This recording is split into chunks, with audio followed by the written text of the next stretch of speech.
কেউ যদি অন্য কাউকে নিঃস্বার্থভাবে কিডনি হোক বা অন্য কোনো অঙ্গ প্রত্যঙ্গ দান করতে চায়, সেটাকে আমরা লিগালাইজ করার স্কোপ করেছি। আরেকটা গুরুত্বপূর্ণ আইন করা হচ্ছে মানব দেহে অঙ্গ প্রত্যঙ্গ সংযোজন অধ্যাদেশ 2025। আপনারা জানেন যে আমাদের এখানে কিডনি ট্রান্সপ্লান্ট করতে হোক বা অন্য যে কোনো অঙ্গ প্রত্যঙ্গ ট্রান্সপ্লান্ট করতে গেলে আমাদের প্রচলিত আইনে রয়েছে যে পরিবারের সদস্যরা শুধুমাত্র অঙ্গ প্রত্যঙ্গ দান করতে পারবে।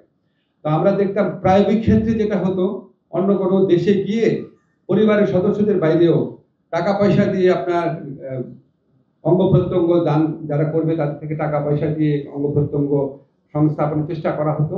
তো আমরা এইটার থেকে দূর থাকার জন্য শুধু পরিবারের সদস্য না, যাদের সাথে ইমোশনাল অ্যাটাচমেন্ট আছে, যাদের সাথে, এটা আমরা একটু ব্যাখ্যা করে বলবো, তাদের কেউ যদি অন্য কাউকে নিঃস্বার্থভাবে কিডনি হোক বা অন্য কোনো অঙ্গ প্রত্যঙ্গ দান করতে চায়, সেটাকে আমরা লিগালাইজ করার স্কোপ করেছি। অর্থাৎ যারা অঙ্গ প্রত্যঙ্গ আপনার সংযোজনের জন্য যাদেরকে বিদেশে যেতে হতো, তারা বাংলাদেশেই এখন আপনার প্রচলিত আইনের মধ্য থেকে এই কাজটা করার সুযোগ পাবেন। আশা করি এতে এই ধরনের আপনার ব্যয়বহুল চিকিৎসার ক্ষেত্রে সাশ্রয় হবে, মানুষেরও অনেক ভোগান্তি হ্রাস পাবে।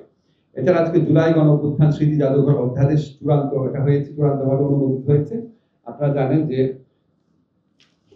আমাদের যে ফ্যাসিস্ট প্রধানমন্ত্রী ছিলেন, গণহত্যার দায়ে যার বিচার হচ্ছে, ওনার যে বাসভবন যেটা উনি ব্যবহার করতেন সেটাকে জুলাই জাদুঘর হিসাবে ঘোষণা করা হয়েছে। এটা একটা সেপারেট জাদুঘর হবে, এটা আমাদের জাতীয় জাদুঘরের কোনো শাখা প্রশাসন হবে না।